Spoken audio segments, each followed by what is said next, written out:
They told me it was just a routine observation. Document the architecture of the East Wing at Kenning University. Check for safety issues. Photograph any signs of structural weakness. It was the kind of boring assignment I usually passed on to interns. But this time, I volunteered. I don't know why. Maybe I needed a break from the chaos of real life. Or maybe, deep down, I sensed something calling to me. The East Wing was old. Older than the rest of the campus. The kind of hallway that smells faintly of dust and wax tile, where the overhead lights flicker just enough to make you question your eyes. Students rarely came this way. There were no lecture halls here anymore, just forgotten storage rooms and sealed-off labs. The further down I walked, the quieter everything became. I didn't notice the temperature drop until I saw my own breath. Room 087 had no label. Just a metal door set into the concrete wall, like it had been welded shut a century ago and then forgotten, but it wasn't locked. I pressed my hand against it, cold as ice, and it clicked open with an effortless creak, like it had been waiting. Behind that door was a stairwell. No windows. No lights beyond the top landing. Just concrete steps spiraling down into darkness. A metal railing curved along the right side, rusted and sharp in places. I remember thinking how odd it was. A stairwell in a building with no basement. I should have turned back then. But instead, I took out my phone and turned on the flashlight. I leaned over the edge and called out, "Hello?" My voice echoed downward like it was falling through a well. I didn't expect an answer, but something replied. It was faint, barely audible, but I swear I heard it. The sound of a child crying, far below. Not a baby, but a young boy, maybe 7 or 8. His sobs echoed up from the depths, bouncing off the concrete with no trace of direction. I froze. I waited. Then I heard it again. Closer this time, that's when I made the mistake. I took the first step down. At first, nothing happened. The stairwell was just that, concrete and silence. My footsteps rang out against the walls, my flashlight barely pushing back the black ahead of me. Every 10 steps or so, I passed another landing, but none had doors. No markings, just flat, empty space. I counted the steps. That's how I kept track. Each flight had exactly 13. After the third landing, I paused. I wasn't out of breath yet, but something felt wrong. I turned off my flashlight to test how dark it really was. The second I did, it was like the world ceased to exist. Total, suffocating blackness. Not just the absence of light, but something deeper, thicker. I turned it back on immediately. My hands were shaking. The child's crying was louder now. Still muffled, still echoing, but closer. More desperate. He was calling for help. That should have been my cue to gob. But I couldn't. There was something magnetic about it, like the sound had hooked into my spine and was gently pulling me downward. I told myself maybe it was real. Maybe there was a kid trapped somewhere below, and I couldn't just walk away. I descended 3 more flights, landings 5, 6, 7, all the same. Cold, empty concrete. My flashlight beam flickered once, but came back. I tapped the battery, still over 80%. The stairwell was playing with me. I could feel it. Each step down, the air grew heavier, thicker, like breathing through cotton. I whispered, "Hello?" Again, no answer, just crying deeper below, landing 9. My head began to ache. Not like a normal headache, but something internal, like pressure was building behind my eyes. I blinked hard and kept going, landing 10. I swear I saw movement below. Just for a second, a flash of pale skin and shadow. Something was there, watching. I stopped cold and aimed the flashlight straight down the middle of the stairwell. The beam barely reached 4 landings below before dissolving into pitch. But I could feel it. Something was looking up at me. I didn't say anything. I didn't move. I stood still for what felt like 5 minutes, my heart pounding in my throat. And then, just as I turned to head back up, I heard it. Footsteps coming up, slow, dragging, one step at a time, but unmistakably close. I spun around, shining the light downward again. Nothing. But the sound continued. 1, 2, 3 steps. Then it stopped. My skin prickled with cold. I waited, not breathing. Then, in the silence, the crying started again. But this time it wasn't below me. It was above. I stood frozen on the 10th landing, light trembling in my hand, ears straining to make sense of what I'd just heard. The crying, what I thought had been coming from far below, was now above me. Not just above, but close. Maybe just 1 or 2 landings up. It sounded wrong now, distorted, like someone trying to imitate a child's sobs, but not getting the tone quite right. Too slow, too wet. My instincts screamed at me to run. But up or down, I didn't know which direction was safer anymore. I turned my light upward and called out, "Is someone there?" My voice cracked in the middle, betraying the panic rising in my throat. There was no answer, just silence, thick and pressing, then footsteps. Not mine. They weren't rushing, they were deliberate. 1, 2. Then a pause. They were descending slowly, like something unsure of its own limbs. Or maybe it just wanted me to know it was coming. I backed away from the center rail and clutched the flashlight tighter. The beam flickered again, once, twice. The metal casing felt suddenly hot in my hand. I pointed the light upward and held my breath. There was no one there, not that I could see. But the air had changed. It was heavier now, tighter, like the walls were pressing inward. The crying stopped. I took a step backward, then another, until I hit the top of the next flight down.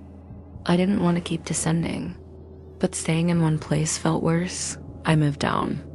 Each footfall echoed louder than it should have, as if the stairwell itself was amplifying the sound. 13 steps, then another landing. 11, still no door. No markings. Just endless concrete and that feeling like eyes on the back of my neck. By the 12th landing, I couldn't hear the crying anymore, but I could feel something had taken its place. The silence was sharp, almost vibrating with tension. I told myself to go back, but something inside me knew it was too late. The stairwell didn't want me to leave anymore. On the 13th landing, I felt my first true wave of dread. It wasn't just fear, it was a kind of understanding, like my body had suddenly caught up to what my mind hadn't dared to admit. I was not alone down here. I turned quickly, shining my light upward and then down. Nothing but concrete. I took a shaky breath and kept going, landing 14. I swear the walls looked different. The texture had changed. The concrete was rougher now, like something had scraped against it again and again, gouging shallow lines along the sides. Some marks looked like claw scratches, others looked like fingerprints. I moved faster, heart racing, landing 15. My flashlight flickered again, longer this time. The darkness that crept in felt wrong. It wasn't just the absence of light, it was like it had weight. Like it was pushing in, trying to smother the glow from my hand. I banged the flashlight against my palm. It came back, but dimmer. That's when I heard the breathing. It wasn't mine. It was coming from just behind me, slow, raspy, and wet. Like someone trying to inhale through broken lungs. I didn't dare turn around. I just ran. Down the next flight, nearly tripping on the 13th step, landing 16. I spun around and pointed the flashlight upward. Nothing, but the breathing had stopped. I waited. Then, like it was teasing me, the crying returned. Far below now, like it had never been above me at all. My hands were shaking so badly I could barely keep the light steady. I tried my radio, the one they had issued me for the survey. No signal. Just static. I screamed into it anyway. Hello? Can anyone hear me? I'm in stairwell 087. I need help. Something's down here. Only static answered. I kept moving, though my legs felt weak, like I was wading through something thick. Each step felt harder, like gravity was shifting, landing 17. The walls were darker now, stained with something that looked like old water damage or worse. I passed a strange smell I couldn't place. It was like rotting leaves mixed with something metallic. Blood, maybe? I gagged but pressed on, landing 18. That's when I saw it. It was quick, a glimpse at the edge of my flashlight beam, a face. No, not a face. A shape that resembled one, pale, eyeless, human, but stretched, like it had been flattened. No mouth, just skin where there should have been features. It vanished the moment the light touched it, but I felt its presence linger, clinging to the air like smoke. I screamed and stumbled back, slamming into the wall. I dropped the flashlight, and for 2 seconds, just 2, the darkness swallowed everything. I was certain I was going to die. When I picked it up, the light flickered on weakly, the beam narrower than before. I don't know how I kept going. I think my mind had started to split. Part of me was still in that stairwell, but the rest had drifted off, watching like an observer trapped in someone else's nightmare, landing 19. The crying was below again, and now something was humming with it, a low vibration through the walls, not mechanical, not natural. A sound so low and deep, I felt it in my bones more than heard it. I stopped on the 20th landing. That's when I realized I couldn't hear my own heartbeat anymore. It wasn't that it had stopped. It was that something else was breathing in sync with me. I stayed frozen on the 20th landing, gripping the rusted handrail like it was the only thing keeping me tethered to reality.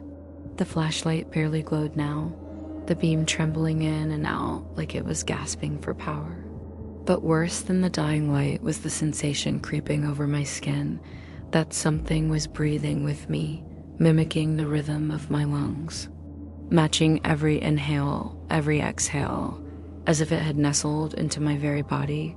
I don't remember deciding to move. I think my legs just did it. Flight or freeze, and flight barely won. I descended again, not daring to look behind me. If I did, I was afraid I'd see it again, the face. That pale, stretched nothingness that had no business resembling a human. And yet, somehow, I knew it could see me, even without eyes, landing 21. My ears started ringing, high-pitched, sharp, like a tuning fork vibrating against my skull. I winced and pressed my palm to my head, but the sound didn't stop. It just kept rising, climbing in pitch until it became a whisper, soft but urgent. A voice, my own name. Not shouted, not moaned, whispered. It knew me. I spun, flashing the light in every direction, but the stairwell was as empty as ever. That was almost worse. Nothing should feel that present and still be invisible. By the 22nd landing, the walls had started to weep. Thin trails of moisture ran down the concrete, but they weren't clear like water. They were black, thick, sluggish. The smell was worse now, rot mixed with sulfur and copper. I covered my mouth with my sleeve, trying not to gag. My fingers were cramping. I hadn't even realized how tightly I'd been gripping the flashlight. I flexed them, but they barely moved.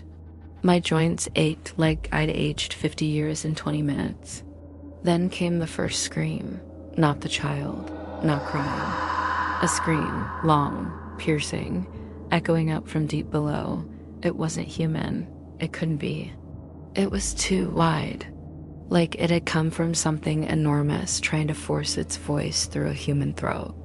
I dropped to my knees, arms over my head, the sound shattering my thoughts. It echoed off every surface, doubling in volume, twisting into 100 distorted reflections of itself. It didn't stop. It just kept going, impossibly long, until it finally tapered off into a choking gurgle. I started crying. I didn't even know I was doing it until the tears blurred my vision. Not from fear anymore, not just that. From the deep, suffocating certainty that I would never leave this place. that I was descending into something no one had ever truly escaped, and I was alone. Or so I thought. I don't know how long I sat there, but when I stood up, I saw something on the wall. A smear, red, fresh. Not like the dark trails from earlier, this was bright and wet. It dripped down in streaks from the corner, like someone had pressed their bloody palm against the concrete and slid down. Below that, words. Scratched into the wall, jagged and desperate. Don't look at its face, that was all. No signature, no explanation. Just that command, like a warning from someone who'd come before me and hadn't made it out. I started moving again, faster now. Feet nearly slipping on the slick steps. I counted automatically, a habit to keep my mind anchored. 13 steps, landing 23. 13 more, landing 24, and then I saw the shadow. It wasn't cast by me. It was ahead, at the bottom of the next flight, just past the final step. A silhouette, vaguely human, unmoving. The flashlight flickered violently, struggling to hold the shape and focus. I stopped breathing. I didn't dare move. The figure didn't shift, didn't speak, just stood there, waiting. I took a cautious step forward. The light steadied for a second, and I saw it clearly. It was facing the wall. Its limbs were too long, bent at odd angles, the joints too sharp beneath sagging skin.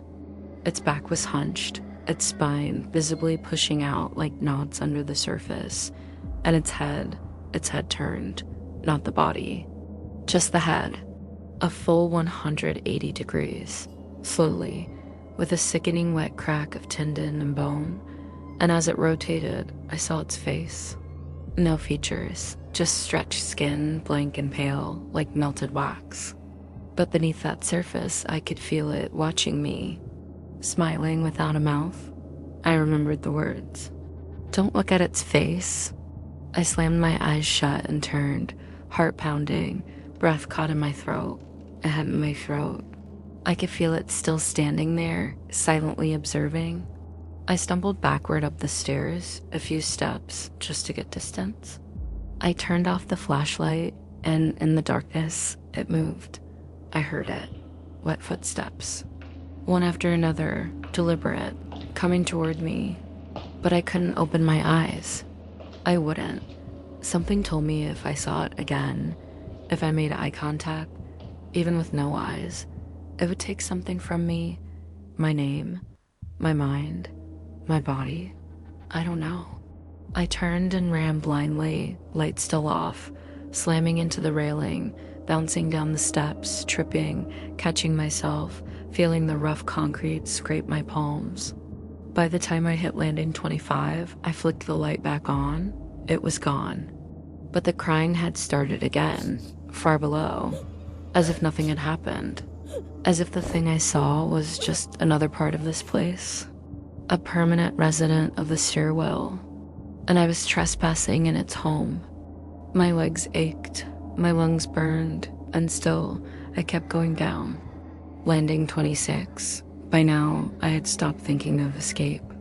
That idea felt childish, like something from a different world, one where sunlight existed, and people laughed and stairwells led somewhere. I didn't know what I was hoping to find anymore.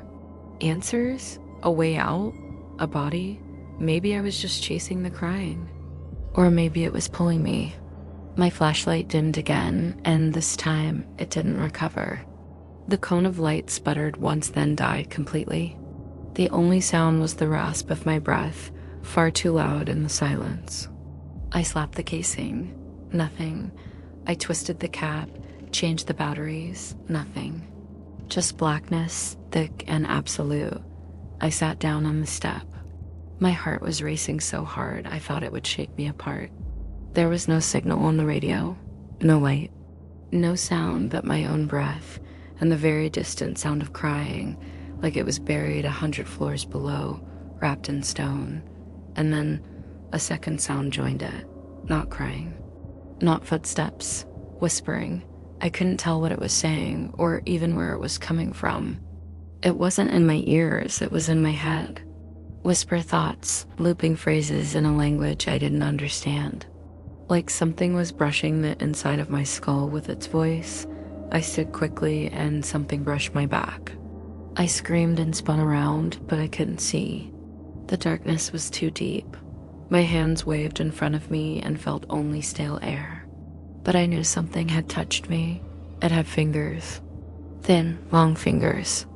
I bolted downward, arms stretched forward, stumbling, slipping on the steps. I didn't care anymore. Let me fall. Let it end, but I didn't fall. I kept moving, downward, as if the stairwell had its own gravity, and now I was in its pull. I passed more landings, barely counting. 27, 28, each one darker than the last, not just in light, but in something deeper, something elemental. It was like descending into the raw underside of the world. On the 30th landing, the air changed. It grew colder sharply, suddenly, like I'd stepped into a freezer. My breath came out in misty clouds, invisible in the dark, but damp against my cheeks. My hands were numb. I rubbed them against my pants, but it didn't help. Then the crying stopped, just gone, and the whispering became a voice. Right behind me, low, male, wet, it said, "Turn around." I froze. The voice wasn't threatening. That's what made it worse. It was calm, patient, like it had all the time in the world and knew that eventually I'd obey. I didn't turn. I kept walking. Each step down now took effort, like walking through molasses. My limbs were heavy, my thoughts slower. My memories started to blur. Why had I come here? What was I looking for? My name. What was my name again? I pressed my hand against the wall to steady myself. That's when I felt it breathe. The concrete was warm and pulsing. The stairwell was alive. My legs gave out. I collapsed onto the steps, heart pounding like a trapped animal in my chest. My nails scraped the wall, but it didn't feel like stone anymore. It was softer now, slick and beating. I started to cry. I hadn't even realized I'd started again until the tears soaked into my collar. The voice spoke again, closer this time. "Just look." I shook my head. "I'm right behind you." It was lying. I knew it. Or maybe I didn't. My logic was unraveling. My mind was fraying at the edges. I pressed my hands over my ears, but the voice seeped through. "I can show you the end." Landing 32. I don't remember walking down the last flight. I think the stairwell moved beneath me, carrying me down like a conveyor belt into hell. And then suddenly I could see again. A faint glow pulsed on the next landing, blue, cold, unnatural. I stumbled toward it, shielding my eyes. After so long in the dark, even this dim light felt blinding. I reached the 33rd landing and saw it, a door, old, metal, rusted and warped at the hinges. No handle, no markings. But something beyond it was glowing, throbbing like a heart. I reached out. The door creaked open without resistance. Cold air poured out, dense with a smell I will never forget. Rot and ozone, decay and something sweet beneath it all, like sugar left too long in a corpse's mouth. The room beyond wasn't a room. It was a void. The walls stretched out into nothingness, flickering like static. At the center, it stood, the same figure. Taller now, twisted. Its face was still blank, but somehow it was smiling wider than any mouth could. It stepped forward. I stepped back. It raised its hand. And I screamed. It stepped forward, and I felt the air change. Not colder.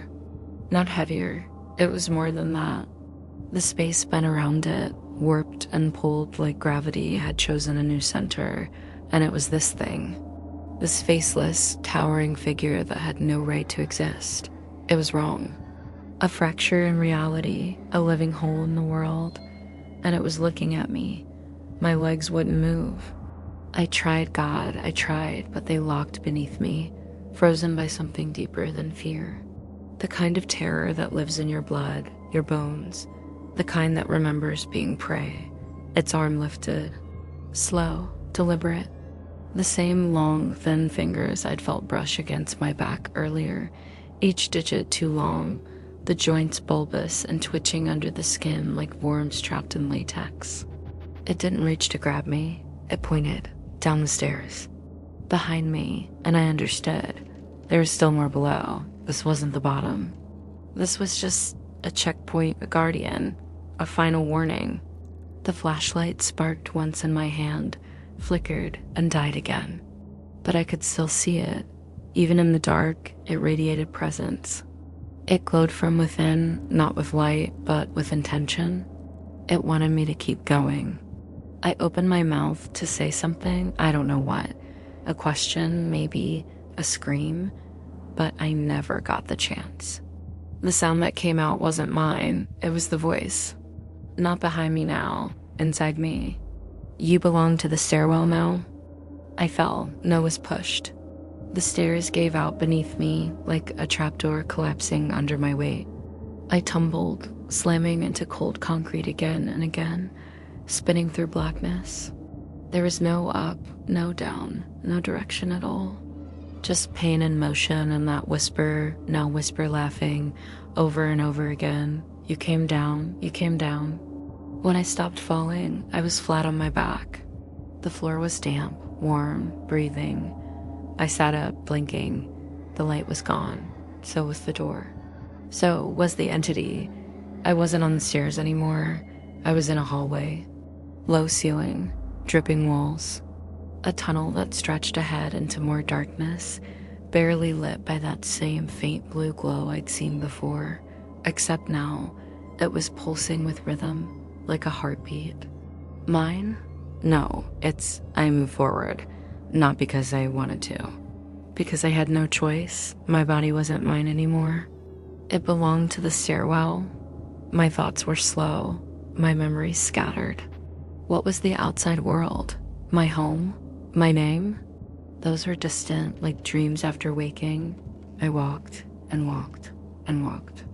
The tunnel didn't end. The glow never got brighter. My footsteps made no sound. My breath didn't fog anymore. The air was too thick, too dead. And then I wasn't alone. Shapes moved in the corners, crawling, dragging, some tall, some low to the ground, all wrong. One passed near me, just at the edge of my vision. It wore a face like a stretched masked human skin drawn too tight over something else. Another skittered past on limbs that bent the wrong way, its torso pulsing like it was full of insects. I didn't scream. I couldn't. My voice was gone. This place had taken it. Eventually, the tunnel opened into a chamber, vast, circular. The ceiling stretched impossibly high, disappearing into black. In the center, a pit, and around the edge, the figures stood, all of them. Dozens, maybe hundreds.